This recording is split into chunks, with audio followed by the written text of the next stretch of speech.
Olá, sejam todos bem-vindos. Eu sou o professor William e eu sou professor de física. Eu tive contato com alguns de vocês em sala, nas aulas presenciais, e eu mandei para vocês um PDF e agora eu estou fazendo uma aula a respeito desse material que eu enviei. Alguns de vocês já assistiram essa aula, outros vão ter contato pela primeira vez, mas aqueles que já assistiram, eu fiz um pequeno acréscimo aqui quando eu falo de para-raios, ok? Então, se vocês puderem assistir, vai ser interessante. Vocês podem me contatar a qualquer momento, ok? Eu vou, na medida do possível, fazer esse esquema. Eu vou mandar para vocês o material, vocês podem ler antecipadamente e depois eu faço uma aula explicando o conteúdo. Eu acho que é mais fácil assim. Se vocês tiverem alguma sugestão, pode ficar à vontade para falar. Então, falando aqui sobre condutores, a gente vai destacar o que é o equilíbrio eletrostático. A motivação para isso que a gente colocou é, assim, a que ponto uma pessoa dentro de um automóvel, por exemplo, está protegida contra tempestades, né? Aqui você percebe a foto, aqui embaixo, uma pessoa está dentro de uma gaiola e ela não sente efeitos elétricos, né? Aí a gente vai ver também como é que isso ajuda a explicar o funcionamento de um para-raios e também a gaiola de Faraday, que é a mesma coisa que blindagem eletrostática. Aqui também um outro assunto que eu até coloquei aqui, se você quiser acessar essa matéria aqui, do Notícias R7, é que tem uma, digamos assim, um certo perigo de o teu cartão de crédito sofrer um débito involuntário.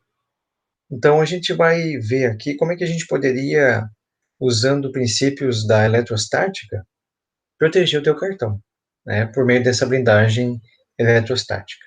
Essa matéria aqui fala de um suposto vídeo, né, que algumas pessoas estariam roubando uma, os cartões de crédito das pessoas, não roubar fisicamente, mas eu digo encostar no cartão e sair um débito automático involuntário. O que são condutores? Começando então dessa definição, acho que todos vocês devem ter uma ideia do que seria um condutor, mas a gente fala de todos os metais em geral, onde as cargas fluem com facilidade. Então, a gente tem exemplos aqui, fio de cobre que é mais usado para conduzir eletricidade, basta você conectar um fio e, através dele, flui uma corrente elétrica. Você encostar ali um fio sem essa proteção aqui, né, sem esse isolante, exatamente o isolante, ele tem a função de evitar a descarga elétrica na tua mão, ele é isolante, ele não permite passagem fácil de cargas elétricas através dele, já o condutor, ele é para isso, né? Metais em geral, ferro, cobre, ouro, prata, alumínio, qualquer metal aí que você tem. Agora, o que acontece quando você coloca ele sobre um campo elétrico? Quando a gente fala campo elétrico, dizendo em termos miúdos, assim, a gente entender bem, é, digamos assim, relacionado à energia elétrica. Então, um campo elétrico é onde atuam forças elétricas, é um campo de força elétrica. No desenho aqui, eu tenho um esquema em que você tem uma chave aberta, uma chave elétrica, pode ser um interruptor lá da tomada do teu quarto, por exemplo. Se está desativada, não acende a luz. Mas a partir do momento que você aperta aquele botão, começa a ter um movimento ordenado de cargas. Você apertou o botão, você ligou um campo elétrico. E é exatamente isso que acontece quando você coloca um condutor num campo elétrico. Você gera um movimento ordenado de cargas. As cargas não estão paradas, elas têm um movimento desordenado, que é quando você encosta num metal qualquer, você não leva um choque, você só leva quando você recebe um movimento ordenado dessas cargas, ok? Agora a gente vai colocar aqui vamos supor, né? Você tem aqui um processo de eletrização. Eu coloquei em sala de aula, quando você pega uma lã, um tecido, e esfrega no cabelo, no balão, ou você atrita, né? uma caneta de acrílico no braço, você percebe que os pelos começam a ficar arrepiados, né? Isso é porque você tem cargas elétricas ali. Agora, os materiais podem ser condutores ou isolantes. Aqui eu coloco aqui dois processos de eletrização. Esse primeiro caso aqui, eu tenho uma esfera de metal e ela está com um suporte. Esse suporte aqui é isolante. Significa que toda a carga que recebe por meio desse contato aqui, ó, veja que quando esse objeto encosta quando esse objeto encosta na esfera, a esfera pega uma parte das cargas para ela. Então ela fica eletrizada, ou em outras palavras, ela fica com cargas elétricas. Aqui nesse lado, você tem um processo de eletrização por indução. Você simplesmente aproxima um bastão carregado negativamente, ele gera um lado positivo e outro negativo. Chega uma pessoa aqui, coloca a mão ali, rouba essa carga elétrica, no final do dia você tem a tua esfera carregada positivamente. Então aqui, simplesmente nós estamos vendo formas diferentes de você colocar carga num objeto, especificamente um condutor, mais especificamente ainda, de formato esférico. Só para a gente ter uma ideia. Então, o que acontece aqui? Como eu falei para vocês, como eu estou falando de um corpo condutor, quando eu estou falando de um metal, o que acontece quando o metal fica carregado eletricamente? Como é que as cargas se comportam ali? Dessa forma aqui, ó. Elas se distribuem, como ela tem facilidade, as cargas têm mais liberdade nos condutores, elas tendem a ficar o mais afastado possível. Já isso não acontece nos isolantes. Onde você eletrizar, elas ficam. As cargas têm muita dificuldade de se movimentar nos isolantes. Depois que você usa uma fita isolante, para evitar um choque, por exemplo. Depois que você tem uma capa de borracha ou de um material que está envolvido nos fios, né? Uma certa material isolante, justamente para proteger de choques. Ok? Então, se concentra nessa figura aqui. Veja que eu não desenhei dentro, né? Estão desenhados fora. As cargas se concentram na superfície dos condutores. Mais ou menos assim, ó. Seja positivo, seja negativo, os condutores, no caso aqui esféricos, as cargas ficam distribuídas aqui uniformemente. Todas elas estão afastadas juntamente, né? Igualzinho. Então aqui, ó, o que é? Aqui eu tenho uma condição de equilíbrio. O que é o equilíbrio eletrostático num condutor? Ele é uma situação em que você não tem corrente elétrica, você não tem movimento ordenado de carga, você não tem um campo elétrico aqui. Elas simplesmente estão ali, relativamente estáticas, muito distantes. Então eu tenho uma situação aqui em equilíbrio. Agora eu falei de casos esféricos. Agora veja o que acontece quando você tem condutor de forma qualquer, quando você tem condutores que não são esféricos.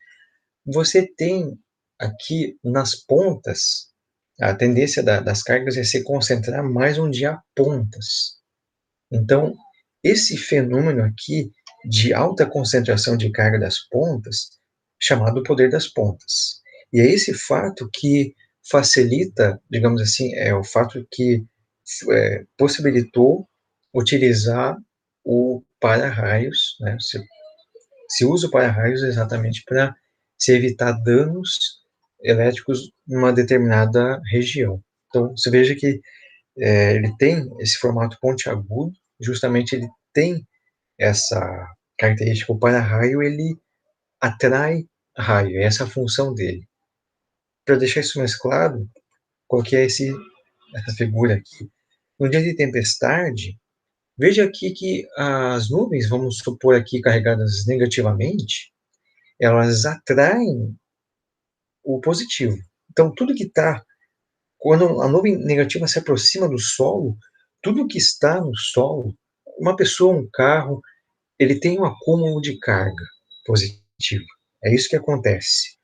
Por esse motivo, se diz que você deve evitar regiões descampadas. Eu não sei se você já ouviu falar, mas tem pessoas que sobreviveram a um raio ou sentiram que estava prestes a cair um raio, que elas começam a sentir os pelos, né, o seu cabelo arrepiando.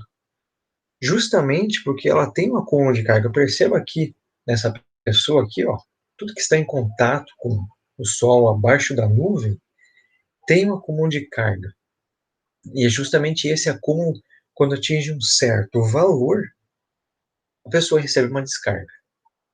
Então, veja que, por esse motivo, que o para-raio, ele serve como esse equipamento para conduzir todo o raio para ele.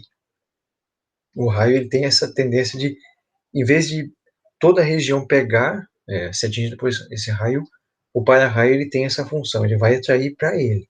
Então, quanto mais pontiagudo for um objeto, mais tendência tem do raio atingir até ele. Aqui temos uma visão mais próxima do que acontece. O para-raio tem essa região pontiaguda, as nuvens aqui de carga negativa, elas tendem a acumular, né? Todo objeto pontiagudo tende a acumular mais carga, e isso acontece no para-raios. Aqui você tem uma explicação mais numérica do fenômeno. O que são os raios? Chega um ponto que a nuvem está tão carregada que você tem objetos ali pontiagudos que começam a concentrar tanta carga, e chega um momento que essa carga tem um forte campo elétrico. O campo elétrico é tão grande, que até mesmo o ar se torna condutor. E é nesse momento, então, que acontece aquele raio, tal como você pode ver aqui na foto. Quando acontece uma descarga elétrica, não precisa ser só em nuvens. Às vezes, no dia a dia, algumas pessoas já percebem um atrito, aquela faísca elétrica. Existe um acúmulo tão grande de carga elétrica, naquele momento ali você tem o que se chama de, essa descarga aí é chamada de rompimento da rigidez elétrica do ar. Cada material tem um valor tabelado, e esse é o valor mínimo, digamos assim, é o mínimo valor necessário para que aconteça uma descarga elétrica. É chamado, então, de rompimento da rigidez elétrica, e ele é descrito por esse valor aqui, ó. É o valor de campo elétrico. É 3 milhões de newtons por coulomb. É uma unidade de campo elétrico que a gente usa. Então, esse valor numérico, ele diz até que ponto, então, o ar consegue ser isolante. Acima desse valor aqui de campo elétrico, o ar acaba sendo condutor e dá essa rajada aqui, esse fenômeno de descarga elétrica. Só para resumir aqui, um condutor, quando é que está em equilíbrio eletrostático? Esse é o nosso foco aqui por enquanto. É quando não tem movimento ordenado de cargas livres. É quando não tem corrente elétrica nele.